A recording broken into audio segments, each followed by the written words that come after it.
حضرت ابو ہریرہ رضی اللہ تعالیٰ عنہ سے روایت ہے کہ رسول اللہ صلی اللہ علیہ وآلہ وسلم نے ارشاد فرمایا،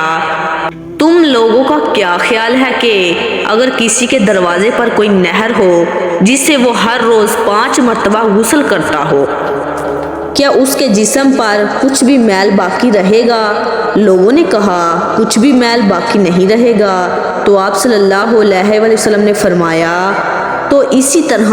5 نمازوں کی مثال ہے، اللہ تعالیٰ ان کی وجہ سے گناہوں کو مٹا دیتا ہے۔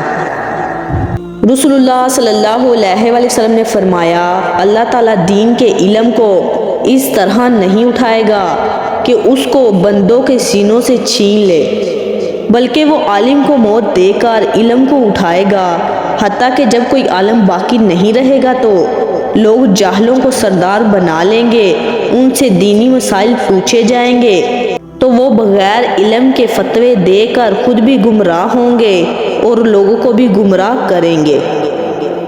آپ صلی اللہ علیہ وآلہ وسلم نے فرمایا، لوگ آپ سے شراب اور جوئے کے متعلق پوچھتے ہیں،